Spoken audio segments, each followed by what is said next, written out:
Coming up on this week's edition of the Universe of Magic podcast, we're going to talk about, well, the group dynamics of Disney. Up next.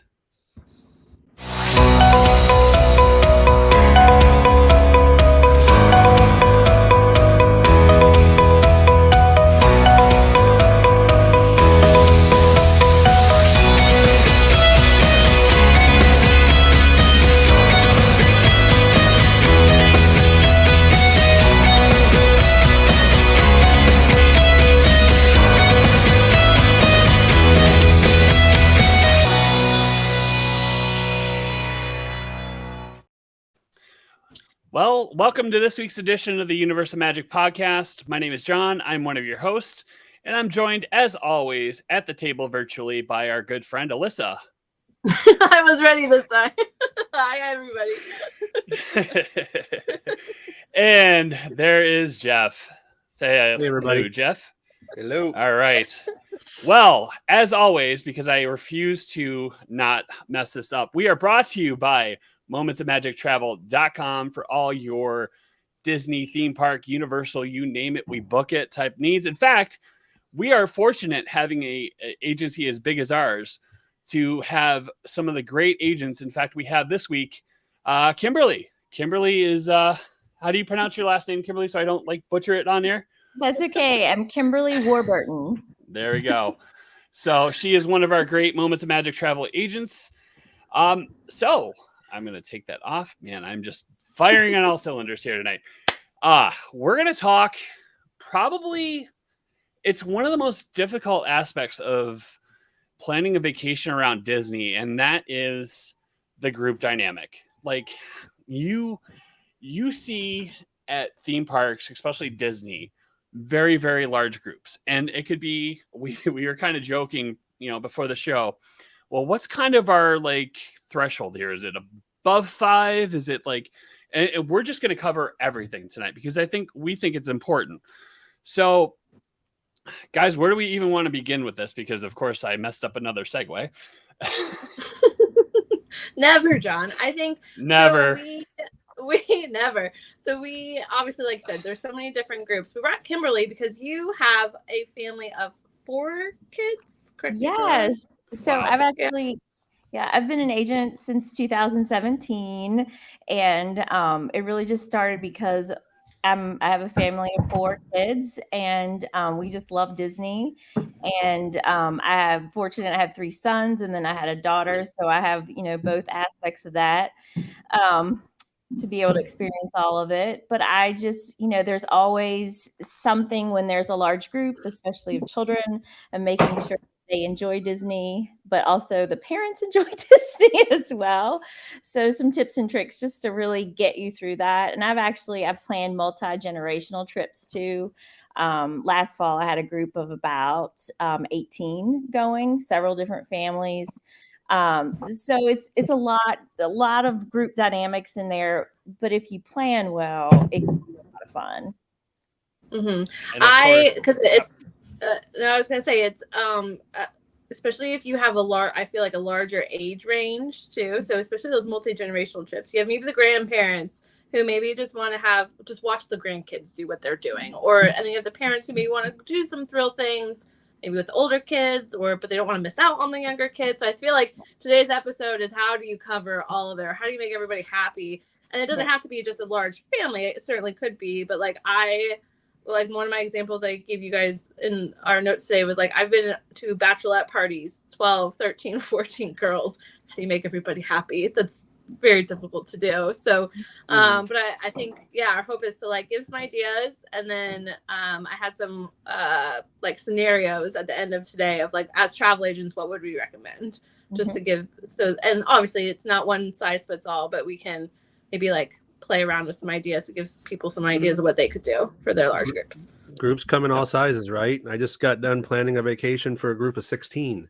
It's 4 families, 4 rooms. So, I mean, they can come in all sizes, and it's kind of cool post-COVID now to see a lot of the groups coming back to Disney with their paddles of power. You start to see them. So groups come in all different sizes, from small 4 to 5 people to as many as 100. If you bring my daughter brought her band trip 2018, it was 106 people. So there's different dynamics either way. Obviously, Disney will work with you depending on how big your group is. There's obviously things that they don't need to be intimately involved with. You just know how to plan them for small groups. And then if you have a large group like the band I just mentioned, you can definitely enlist Disney's help with some of those things. So let's get into it.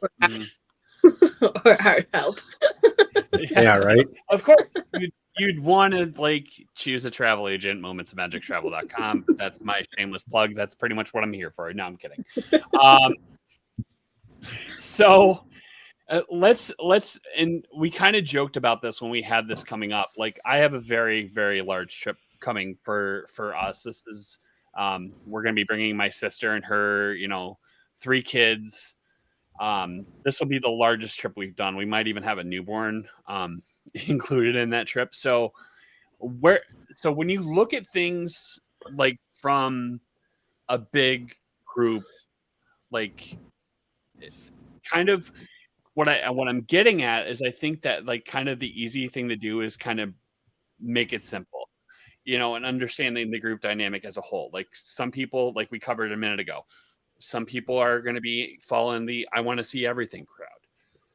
There's going to be grandparents that just want to watch, have fun. So, it's kind of like, where does that even where do you even, so like, I think the obvious thing to even do would be like, I don't know. John, you have to have someone take charge. That's the only way that any type of group or dynamic, and Kimberly, you got a big family. In my opinion, you have to have somebody who's lassoing everybody together and making sure that, things are getting done. Because if you have too large of a group and several different opinions, it's going to be tough. It's going to be tough with Disney because you're going to want to go different ways. So you almost have to have a designated leader, whether that's mom, whether that's dad, or maybe a tour guide. If you got a group of 20 plus people, you have to have somebody who's planning this trip for you and making it easy for everybody else. You got the captain and the soldiers, in my opinion. What do you guys think? I would agree, Jeff. I think that, when I planned in the past, I say, all right, who's the point of contact? Who's the one that I should be talking to? But I also make sure that I survey each group, each small unit. Yep. So, the example I had, like the grandmother, she was my point of contact, but then I had each group filled out their surveys, and it was like, what do you really want to do as a small family? And then what are going to be the things you really want to do together? Do we all want to be in the same park on the same day? Typically that's a yes. But within that, when you have older kids, they're going to want to go on Tower of Terror, whereas the younger kids are going to maybe want to do Slinky Dog Dash. It's those kind of things that you really just have to survey and figure out and kind of coordinate. Okay, when do you all want to meet up? What are the things you want to do together versus separately? And then I think that helps a lot.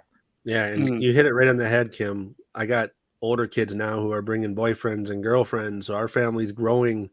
And there is a dynamic there where sometimes they go off on their own for a while, but we get back together for lunch and dinners, which is its own challenge with Disney. As you guys know, that making dining reservations for 6 or more can be challenging within the system parameters that we as agents use. Sometimes you have to call in to do larger parties, but there's so many different dynamics, and you hit it right in the head when you have families that have different things that they want to do, So my thought was starting from the beginning. Usually what we do for every client, no matter the size, is figuring out, okay, budget wise, what is realistic? Where do you want to stay? How many park days do you want to do? So like, what are your guys' takes on, let's say, a bigger family like Kimberly, so you're a group of 6, which kind of limits you to on-property resorts. So like a bigger group like that, what would you say are the good go-tos? Well, one thing about me is I've been to Disney a lot, and I've kind of had to stay at some of those resorts. I enjoyed Saratoga Springs Resort. That's the one thing, when you get farther out, there are some great properties that we stayed in a 2-bedroom suite, and that was perfect. We actually took my mother-in-law as well. So we had 2 bedrooms. The kids were in the 2 queens. My husband and I were in the king, and she had this wonderful pull out that she used. We stayed one year at Christmas time at Old Key West Resort, and we had another 2-bedroom suite with kind of the similar layout. Both of those are very close to each other. They're farther away, like you can't get on the monorail. You're relying on buses. But if you get a little farther out, you can get some of those bigger places, and especially Old Key West Resort. I thought that was really affordable, and to be able to stay together, which was really nice because we were there for Christmas. So it was really cool. On Christmas morning, we got to wake up and Santa had come to visit us, and had this really cool, huge TV, and my husband set up a fake fireplace, like he streamed it from his phone, and we had stockings. It's just little things like that, and it made all the difference. And there was a kitchen there. And I've also stayed at Art of Animation, and that's a value choice as well. And the suites are really nice. Those work out really well. Especially, I had a family who went they actually had there was the stepson for the mom. And so, he was older than her other 2 kids. So, she wanted to have her own bedroom.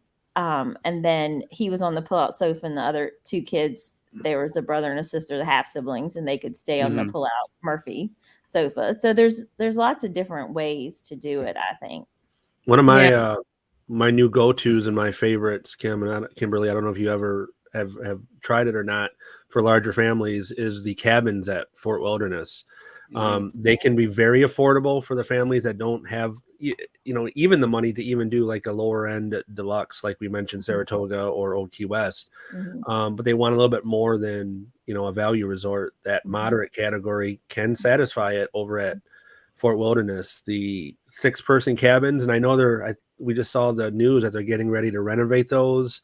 I'm excited, being a DVC member, that we're going to start to be able to use those in our DVC membership as well. But that is a great, affordable, large family solution for lodging. That's right around a campfire too. You got the community, the Mickey community campfires, and you can go wandering around some of the circles and see all the different campers and trailers. It's kind of a cool environment. Yeah.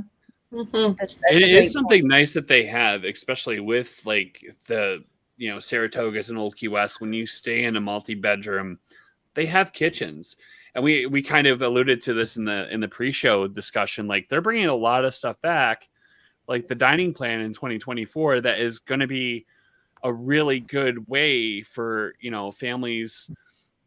And we can argue the semantics of, is the dining plan worth it? Is it not worth it? But a lot of the people like that prepaying component of, having all their food paid for when they stay. And there's kind of like the expectation of, okay, you get 2 snacks a day, do what you want with it. So, yeah. And that helps a lot with my kids.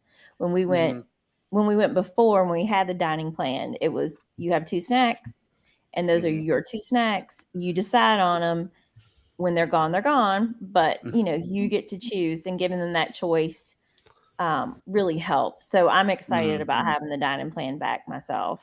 Yeah, I can see too, with having a large family, to not have to worry about like trying to figure out what everybody wants, and just say you can pick, just like it doesn't matter, and it's already been budgeted for, and just like one more stress taken away.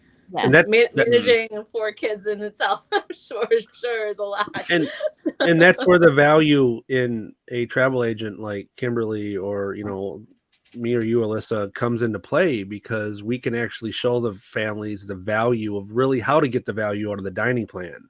We can tell them, these are the restaurants you want to eat at. This is a food that you want to order, and really maximize your dollar, versus, so many families don't know. They get a burger, and they're not really getting that value out of it, versus, sitting down, having a glass of wine with a steak, and doing a character meals. Most people don't realize character meals are part of this dining plan. So that's and that's part of having that conversation too. I always love having those dining consultations, and I always do it over the phone. And we talk about the possibilities, and I tell them, be right by your phone or your computer, and let's look at the menus. What do you really like to eat? really talking about that and making sure that they understand, how much money it is. And so if you're on the dining plan, that's already paid for.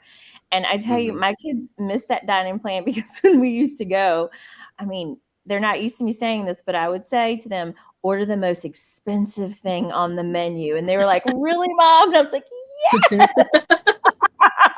So they're very excited to have that option back, because we were just on a cruise in March, and I was like, it's kind of like the dining plan at Disney World. Get whatever you want. Make sure it's really, get the steak, get the seafood. Yeah. And it's coming back very similar to the way it left in 2019. The only change, and just wanted to clarify, as I understand it, there's only one snack per person per day in the dining plan, or rather it's quick service or the, I hate the name of it because they're all dining plans, a Disney dining plan with a table. They're only doing one snack this time around versus the two. But, that's just the way things change sometimes. I like that idea though, especially with the big families, because like a lot of people are like, is Epcot family friendly? Which I could argue all day that Epcot is family friendly. But if, like, let's say you wanted to use your two table service credits for a character meal, because you can totally do that, and then Epcot the rest of the day just snack around the world, and like then you're good. So like I feel like that, like literally when I'll be there next week, and that's kind of the plan, is have a big breakfast, and then I'm just snacking around the world the rest of the day. And so yes, I guess in a way with a dining plan, if you wanted to do something like that, you have to again budget a little bit more. But then if it's like $5 here, $6 here, it's not so intense or anything. So and that's kind of the beauty of like your kids growing up with Disney too, because I'll be honest, I didn't go to Epcot a lot until more recently. And it's because my 14-year-old, he's a foodie. And so we really enjoy now, like he loves to just try the new foods and what flavors are in this, Mom. We have great discussions as we're going around. It's super fun. But my kids have just grown up with Disney, and it's really cool to see like the evolution as well. So coming through, so now having older kids, having some younger kids and stuff. So the big question that we kind of briefly touched on was, how do you make everybody happy? Or like from my perspective, you go in where like everybody maybe has 1 to 2 things that are their must-dos for that day, and then everything else is a bonus. So we only have 1 kid right now, and that is what we do because we just end up enjoying ourselves more. Yeah. So like, would you say that's what you guys would recommend? Everybody pick their one thing that day that they have to do. So, and because sometimes there might be overlap. Some people, maybe their one thing is 3 of them wanted the same ride. That was their one thing or something. But what are your guys' thoughts on that? How to make everybody happy? Well, I know for me, I just talked to them before, like, this is an adventure, remember, guys? And, we talk about the things. I do a few more than one per person. I think you can, if you plan well, and especially if you're using the Genie Plus system, and you know how to use it, you can do that. Like, I really try to train my clients on how to do that. So I tell them, let's pick 2 things. And if they overlap, that's great. But those are the things we're really going to do. And then we'll see what else. So we just trying to hit the park that way. But, they know before they go. I mean, they love going. So that helps a lot. And we just, what are we going to do? What snacks? We love planning before we go. Like, we're going in September. And I now go by myself with the 4 kids because my husband's job is just so hectic. And we plan all summer long. And we just go into it knowing it. So I know. And I can. Oh, go ahead. Go ahead, John. No, go ahead. Well, I'm just going to speak to this from having someone who's taken multiple people on Disney trips. There's really no good way to make everyone happy. I think what Kimberly said is best, that like you need to just have someone identify, have everyone identify what 1 to 2 things that you want to do that day and go from there. Because like there's been people that I've brought that have the expectation of wanting to see everything, and here's the thing, you can't. So that's kind of like the one thing that like I always struggle with, is because I'm bringing people here to my happy place. I want you to be happy, and I want you to like experience everything. but it's also a drain on me mentally at the end of a trip because I want to make sure that everyone else is having a good time. And by the end of it, there's really no joy if you're just living vicariously through other people, which is a bad thing to say, but it's really not, because once you remove that expectation, it kind of makes it more fun for everyone. And So, I think that's important, for clients before we start. When I talk to them and they're like, well, we want to do this and we want to relax. And I'm just very honest with them. Okay, if that's what you want, that's great. But you're only going to be able to do this certain amount. You can't do it all. So, you need to decide right now, is this going to be relaxing or is this going to be an adventure? I try to set the expectations that way. There's going to be a lot of walking. There's going to be a lot of this, but it's super fun. When you figure it out and you navigate it. And I do have families that they just want to go, and do certain things and they want to go relax. And that is absolutely fine. But I think setting up the expectations for people before is super helpful. What can you really fit in and be honest? I want you guys' input on this. So this is my pro tip of the day: to be okay with it not going as you planned, because I have quite a few scenarios I can think of in my head, but one in particular, I'm just going to go back to this because this was one of the most fun, but also the most stressful in planning trips, was planning my best friend's bachelorette party at Epcot with 11 girls. And it ended up being one of those rare days where it literally rained all day. So we had the first 2 hours, and normally, we expected this Florida shower, maybe an hour tops, it'll be gone. No, it was literally all afternoon. And I'm in the mindset of, let's make the best out of it. I brought ponchos. There's low crowds, no waits or anything. And that was what I planned to do, because I was going to make the best day out of it for my friends. But there were some other girls who were wet and miserable and didn't want to stay. And they were going, they were sneaking off trying to find their own. This was pre-Uber and Lyft, so that makes me kind of feel old. But this was before that was an option. And so they were trying to do their own thing to figure out how to get back to the resort and everything and leave. And I honestly should have just let them, because it was more stressful trying to figure out how to keep everybody together and everybody happy. So it's okay. And I don't know if you guys agree or disagree with that. Part of your family or your group wants to go back and chill. Okay, that's going to make you probably happier and them happier, just to take that little break, and then you're going to reunite at some point. Yeah, so, the Monica and all of us is going to have a hard time with that. You know what I mean? Yeah. The planner, they're going to have a hard time with that, because you plan a great vacation, you want everybody to enjoy it, but you hit it right on the head. With Disney, things happen. The weather changes on the drop of a dime. People get tired.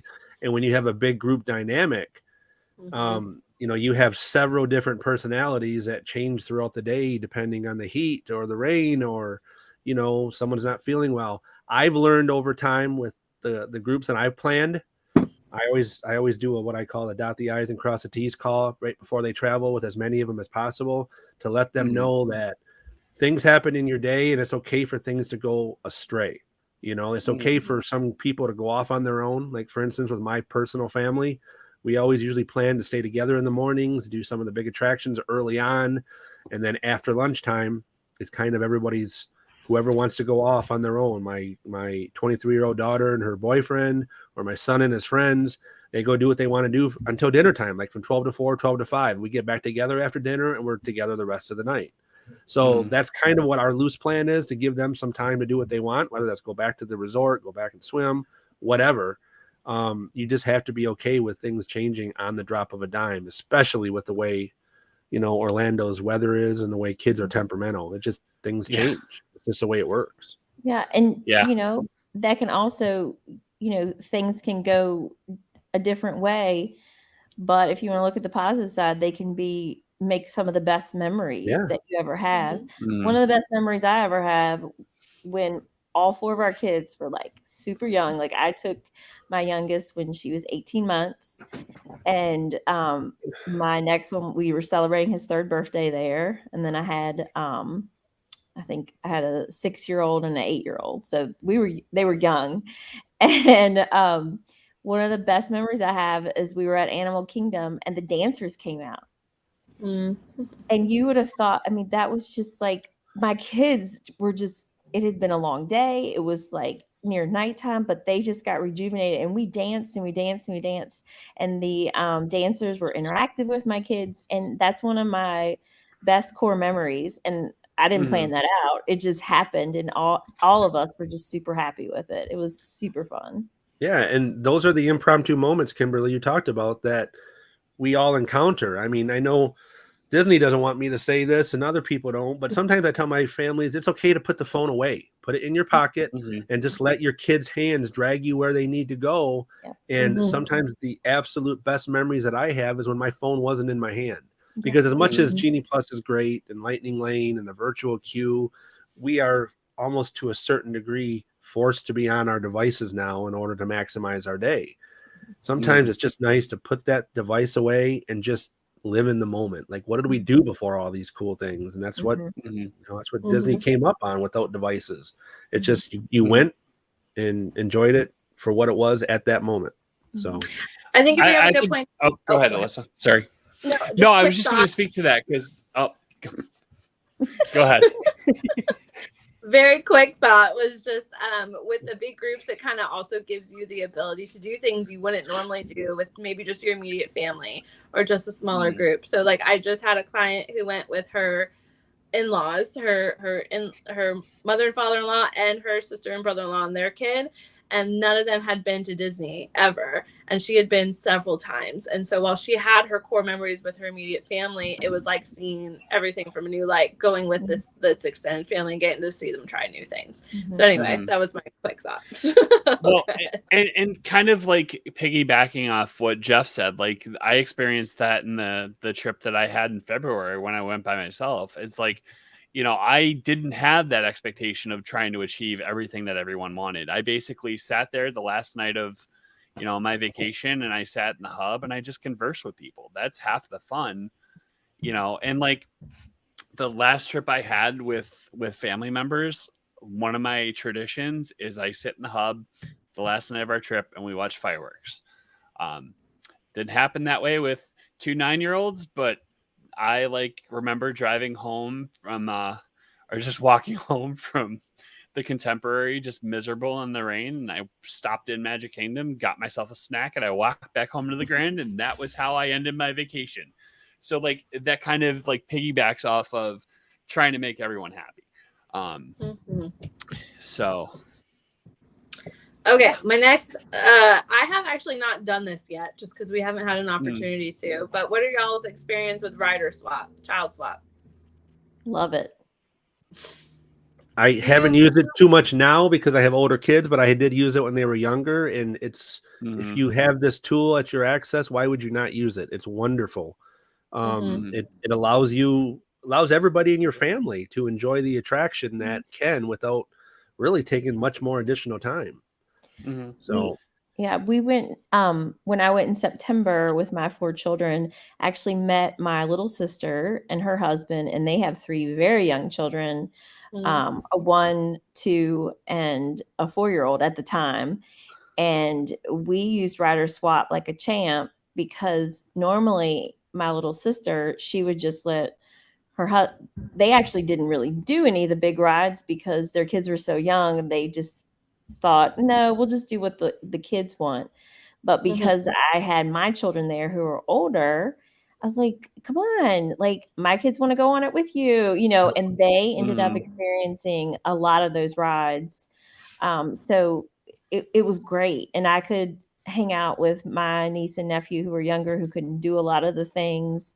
And we just had a great time. I actually took in the Frozen show while Emily and Bo were doing rides with my older kids. So and for the people who are watching this and that don't really know what Rider Swap is, it's a system that Disney has that allows, let's just use a perfect nuclear family of 4, 2 parents, 2 kids, one of them of riding height and one of them not of riding height. It allows the first group, whether they wait in the standby line or they've done a fast pass, or I can't say fast pass anymore, a Genie Plus, right? Or lightning, individual lightning lane. They wait their time, and when they get off, the other parent with the smaller kid is waiting to do just how it says, a child swap. You swap, And Disney even allows a kid who is of riding height to ride again with the parent that is of height. So that's what child swap is, or parent swap. You hear it termed a couple different things, rider swap. It is so valuable for parents to not have to wait additional time when both parents get to ride. So did I kind of explain it great, guys? Yeah, you did.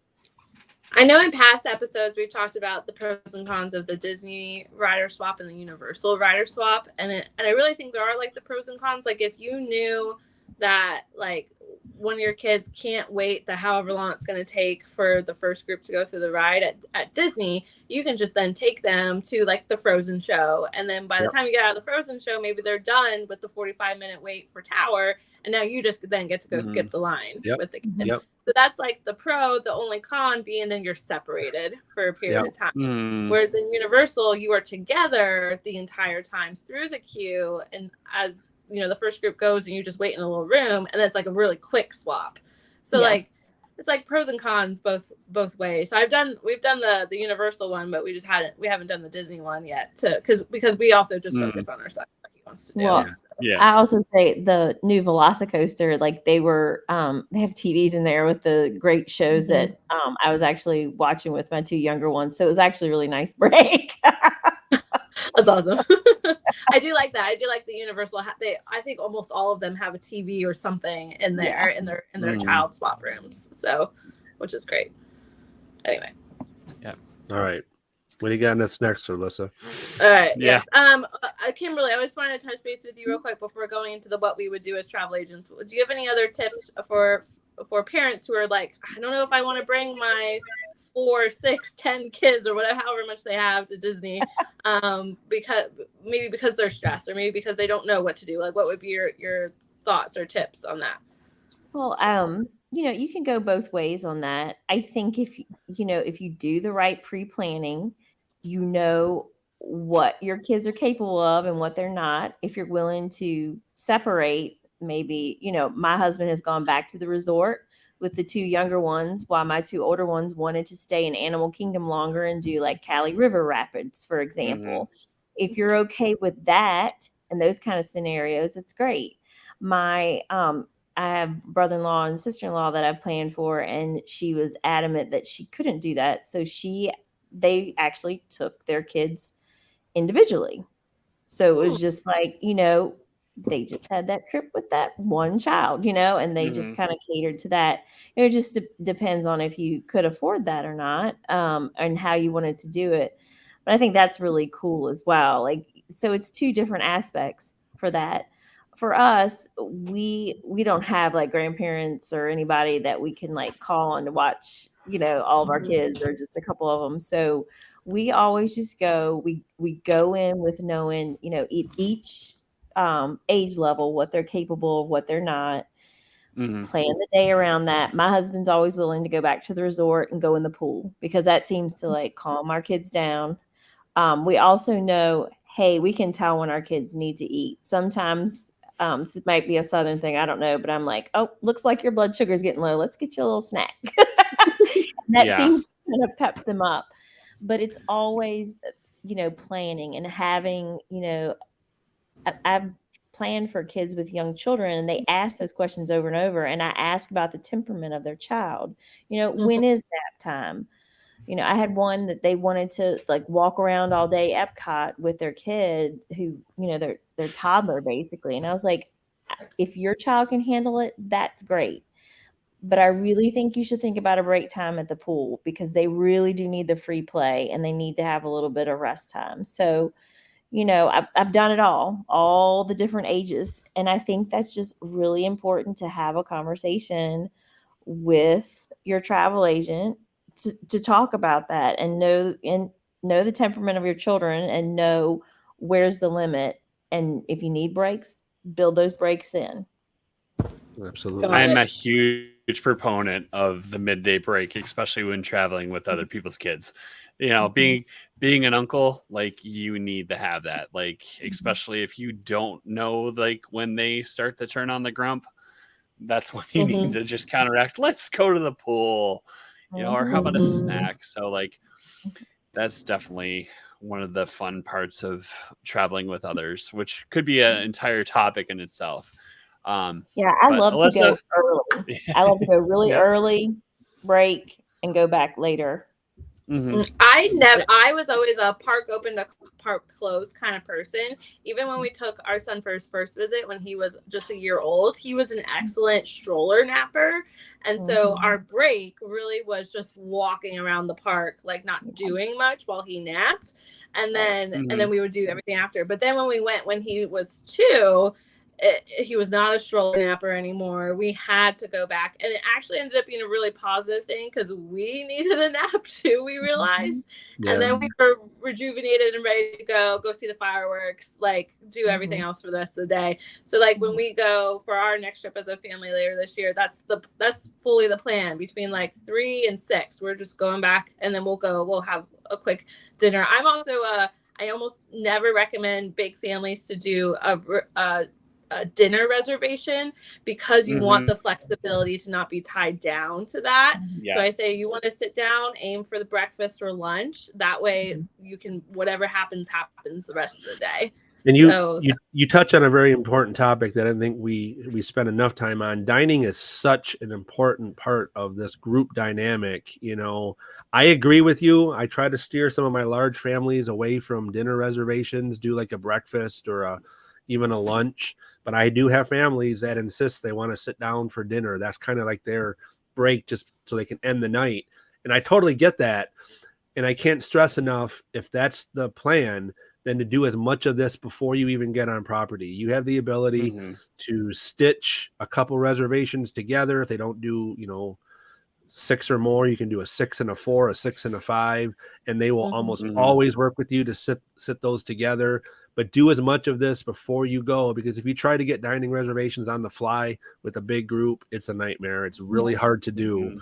So when it comes to dining, try to get as much of that planned out before you even leave, from the comfort of your own home in your pajamas on day 60. I know that, like, with my big trip coming, like, we're only planning probably 3 or 4 meals, and the rest is going to be just like, we're going to hit Topolino Terrace. We're going to hit probably Ohana because, I got to appease me. And do all the other stuff. Like, you can experience all the different things, especially going to Epcot, eating, drinking around the world. Like, at that point, I wouldn't be against it as much as I, complain about it. And there's some great group situations in the restaurant area, like Epcot. I suggest to my families with large groups, go to Via Napoli, split a couple half-meter pizzas. Yes. It's going to be one of the best pizzas you've ever had, and it's an easy way to satisfy everybody at one time. That's the other thing that us travel agents bring to the table, is great ways to satisfy those large groups in a less evasive and more easy way to plan it. I know for us, my husband, breakfast is a big deal to him. Like, he has to have a huge breakfast to be able to go. And so we actually do grocery delivery when we, stay at those 2-bedroom suites that have kitchens. I mean, we got eggs delivered. We get, he makes eggs. We have yogurt. It's a very healthy meal too, because that's another thing that we want to make sure that our kids get something healthy and not just snack all day long, because we have picky eaters too. So if you get the right apples delivered and eggs and the right bagel, things like that they're used to, and you can save a lot of money, fueling up. We like to fuel up on a big breakfast, and then we like to do that midday meal, like 1 to 2. And then that'll kind of carry us. That's the way we save money as well. Alyssa, that's a great topic I would love to do in the future, is how to eat decently healthy at Disney. That would be something I would love to do a podcast on that. I'll put it on the list. Yep. Love it. Awesome. All right, I'm going to give you all a scenario. Tell me each individually what you would recommend for this family, where they should stay, and then like recommendations of parks and like dining, all that kind of stuff. Okay, it's my first one. This is a real family that I know, so I came up with this one. It's a family, 2 parents, 6 kids. The youngest is 5, the oldest is 16. So you got that big, like an 11-year gap between the oldest and youngest. They want to stay as cheap as possible on property, but also go to all 4 parks. So what would your recommendations be? Where they should stay, what they should do, or So how to 8 people. Total of 8 people. people. Yeah. Well, if you guys don't mind, I'll go first. I don't necessarily think there's any easy way in the back of my mind. If it was a 4 and 2, definitely. But with it being a 6 kids, two parents, the first thing that I think of as a parent is when they're in their room, you want to give them a little bit of space, and you want some space yourself. So I'm looking at something like Kimberly mentioned earlier, like a Saratoga Springs or an Old Key West, 2-bedroom situation, which, they're almost like a moderate price at those resorts. They're a lot cheaper than some of the contemporaries and the Polynesians. But the importance is they're going to have their own bedrooms. These kids, 2, 2, and 2. You can get a 3-bedroom. They're each going to have their own room along with the adults. And it gives them some space, which is needed with that big of a group, especially when you have younger kids with older kids, like you said, Alyssa. So I think that's important from a perspective of where they stay. If they need to be even cheaper than that, you can always look at a 2 or 3 room situation at Art of Animation in a Little Mermaid room, or a Pop Century situation where you're getting a couple, 2 or 3 different rooms. Obviously you could get away with it with 2 rooms at Pop, because you got 4 queen beds in those 2 rooms. There's your 8 people. And you could size it up, put the right amount of kids in each room for their ages. As far as all 4 parks, I think you have to be okay in a certain situation. And I planned this before with some of my families, where you have an itinerary that's going to satisfy the older kids and one with the younger kids. And sometimes you have to have one parent with the older kids and one parent with the younger kids, where you maybe start off the day together doing some family rides together. Then you're using that mid-afternoon time to split up, where mom goes with the younger kids or mom goes with the older kids, and the other parents, helping them get some of the bigger attractions done. Then you come back for dinner and the fireworks. So that's the way that I would handle it personally. You almost have to divide and conquer when you have a family that big to make everybody happy, but you can still satisfy it by giving some family time at the start and end of the day in these parks, and then splitting up mid-afternoon and helping some of the older kids get some stuff done while the younger kids are with the other parent. But the lodging, I think, is really going to be the most important part in there, is because you want to give everybody a good night's sleep with that big of a group, and some privacy and some space. So if you can talk them into a very affordable deluxe, Old Key West in Saratoga, for me. And then if they need to go even cheaper than that, maybe a two-room situation at Art of Animation, the Little Mermaid rooms, or Pop Century in one of the Decade rooms. That's the way that I would handle it. Yeah. I'll piggyback off what Jeff said. Oh, go ahead. No, go ahead. Go ahead. I will piggyback off what Jeff said. And I definitely think that, I'm definitely a proponent of the divide and conquer strategy when you have, kids of different ages and stuff like that. So that's definitely something that I would take advantage of the different adults. Again, Saratoga and Old Key West are great. And that's a perfect way to take advantage of the, multi-park strategy. I mean, there's something for everybody at every park. So that's kind of definitely something, again, going back to kind of what the undertone of the episode is, you're not going to make everyone happy. So once you get rid of that expectation and just live in the moment, which is something that we don't really do anymore at Disney.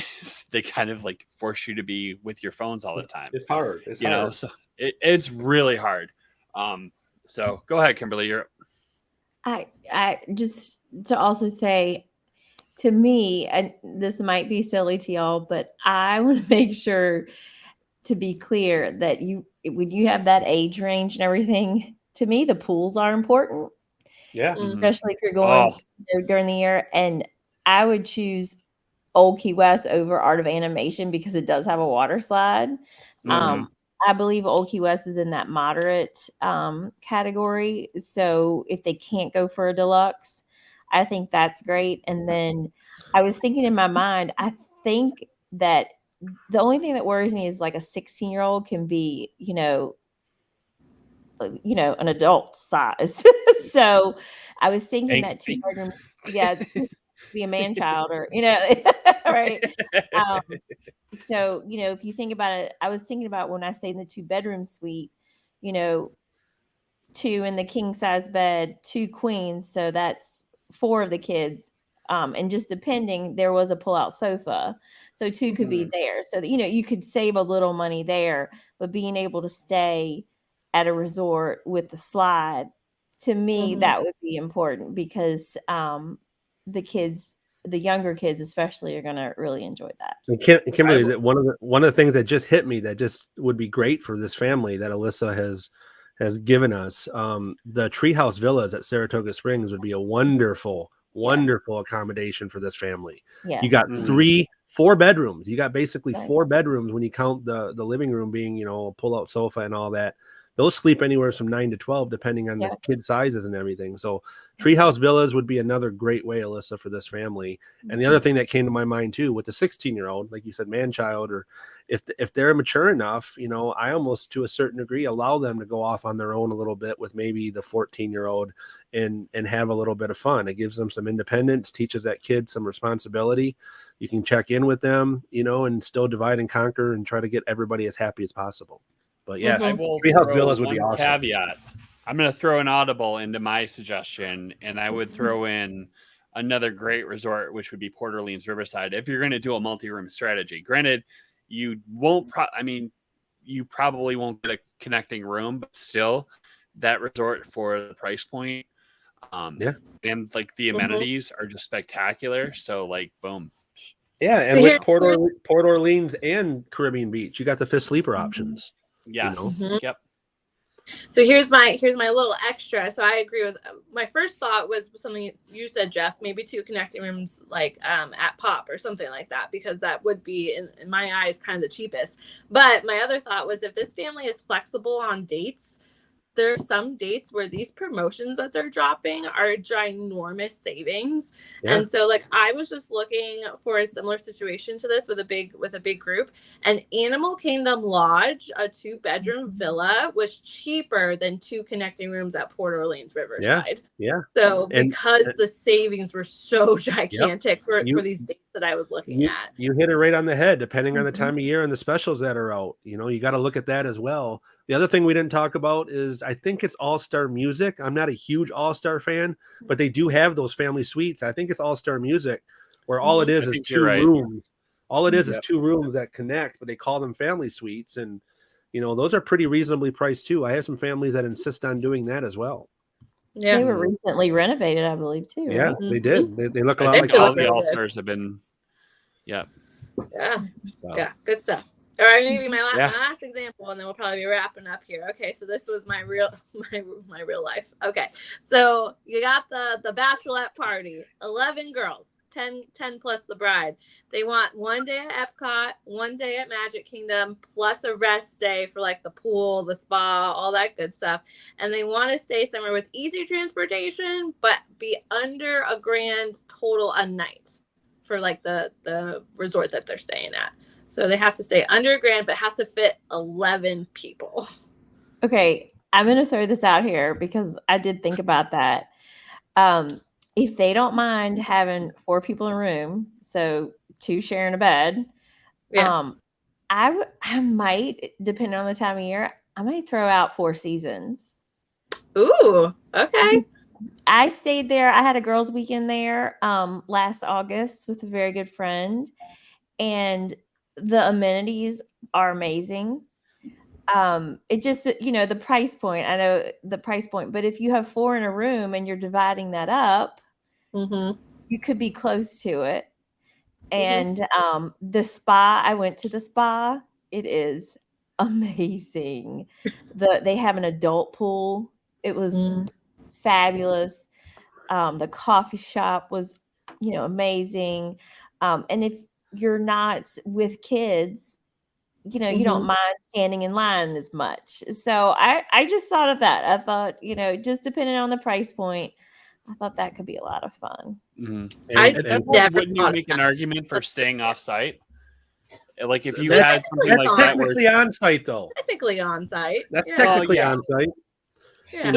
You look at you look at Kimberly's example. You look at the Swan Dolphin and the Swan Reserve. You look at Bonnet Creek. Those are on site. Those are on site. They might not be owned by Disney, but you get just about all the perks. The only perk that I Yeah. saw, which was kind of big, that wasn't that being offered, was I couldn't bundle the dining plan with any of those for 24. Have you guys noticed the same thing? Mm-hmm. Yeah, that kind of sucks. I hope they change that, because they used to be able to get the dining plan with them pre-COVID, but at least that's the way they're starting out. It's only Disney resorts with the dining plan for 24. So, but I think Kimberly's got an awesome solution there, especially for bachelorette party, because the girls want to be spoiled. There's some great amenities there. My initial thought was, either the Polynesian or the Grand Floridian, which I think you could do for under $1,000 certain times a year. And you got Census Spa right there, at the Grand Floridian, and you have easy access to the monorail to jump on, to get to Epcot, to get to Magic Kingdom. That would have been what I would have said, but Kimberly's got a great one too with the Four Seasons. I think she wins it with that one. Yeah. I stayed there and it was divine. It was simply just the best. Now it could have been that I was without my children too. Yeah. It was Yeah. Oh goodness. I had a lot of time to stay there and love it. Okay, so you guys are gonna laugh at me. I have been to 4 Disney bachelorette parties, including my own, and we've done 4 different things. So one of them, Jeff, this exact situation, it was Bonnet Creek that we ended up going with Jeff for that one, because it ended up being total, I think, for the 2 nights, 1,400 total, so 700 a night that we split. We had like a 3-bedroom room, so. And I wanted to do Grand Floridian, and it would have hit that threshold of a grand a night, but there were the people I couldn't make happy. So anyway, and then there was another one similar to this. It was 10 people, so this worked out well because we did 2 rooms at Beach Club. So it was easy walking to Epcot, and then it was the amazing pool, and that was fantastic. So and you got a boat to Hollywood. Yeah, it's easy. Yeah. So, and then the other 2 we did were Airbnbs. So, but truly my favorite one probably was the one that we stayed at Beach Club, even though it was 2 separate rooms, because it felt like we weren't just there just for the party. It was almost like a little vacation for myself too. So Bonnet Creek is really, really nice. I know, we're not necessarily selling it that much because we're trying to have people really immersed in the magic with Disney. But I've stayed at Bonnet Creek twice. It's on property. It's beautiful. You got access to so many amenities at a little bit cheaper price. Like you said, you had a 2 or 3 bedroom suite. Bonnet Creek is very nice, and it's right in the heart of the magic. It's right in the middle of the property. Yeah. Yep. So anyway, lots of big groups big suggestions. Like this is, yep. So, but I any like final that thoughts? all of us had like different ideas, and I think that's the great idea is we can present all the options, and then you just pick what you feel is the best for you. I truly don't give an option if I don't think it's going to be a good one for what you're telling me your needs are. So if I give you all these and you're like, well, what about this one? Well, I could explore it, but I thought that these ones maybe were going to be the best for all your desires, like your wish list. And I think that's a big part of being, a travel agent is educating clients. I don't think they know. And so you really just want to have that conversation and educate them. What are the different resort options? Where is it on property? Where do you want to, what parks are you focusing on? All of just having those conversations are really important. And I always try to tell them, this is why I chose it. So that's just really important, that communication. And I think it's important that we really help our families to stay on property, because I think on property is obviously the best way to really get yourself immersed in the magic, the Disney bubble, they call it, I guess. And, I'm going to be a little bit of a hypocrite because I do stay off property quite a bit because we do winters now in Florida. So I'm down there for 2.5 months at a time, where obviously, I'm not on property that whole time. So I've seen both sides of it. And I would tell you, I would choose to stay on property every bit of it if I could, to be immersed in that magic. I understand that there's great situations outside of it. And some of our families that come to us might just want tickets because they already have a a timeshare, and who am I to argue with that? But if I have a family, for the most part, that really says, Jeff, plan it so we have the most Disney fun, it's always going to be on property for me.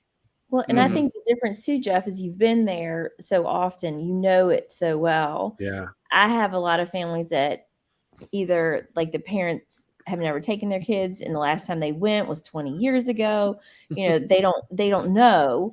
Yep. And I just tell them, like, staying on property is just your best bet, and this is why. You know, I tell them the features about Genie Plus, this or that.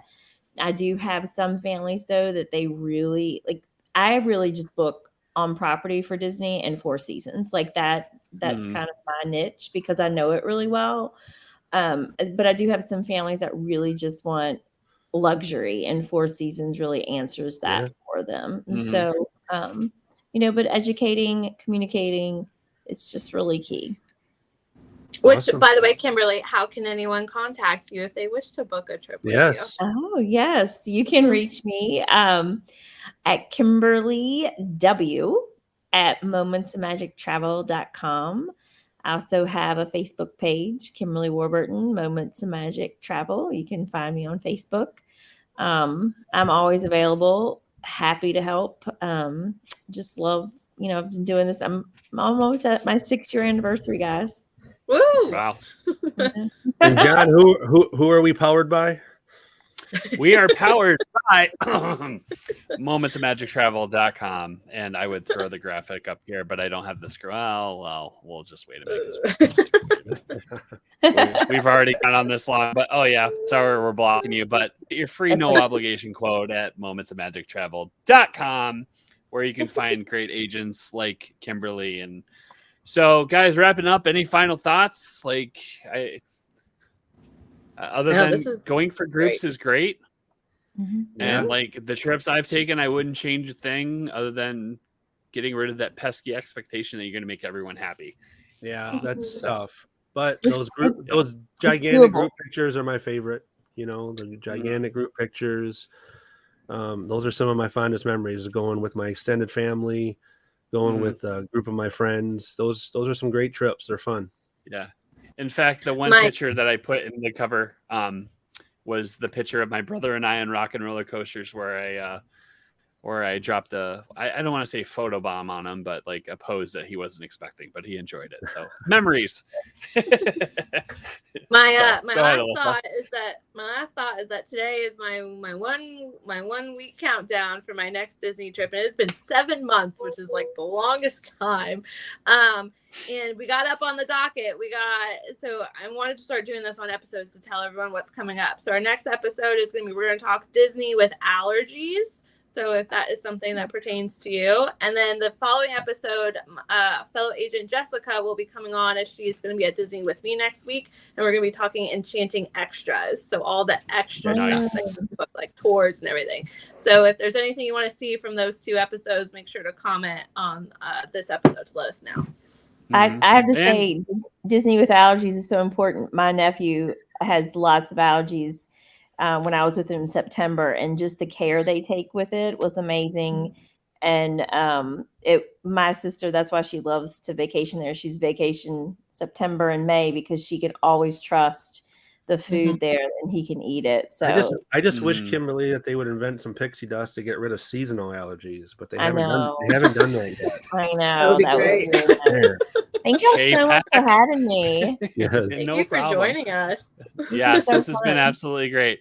So again, if you haven't already liked and subscribed, if you have any thoughts or a topic idea, or if you want to comment, our Facebook community is facebook.com/Universal Magic Podcast. And as always, we'll leave our links in the description down below. So for Jeff, for Alyssa, for Kimberly, I'm John. We'll see you next time. Have a great week. Bye, everybody.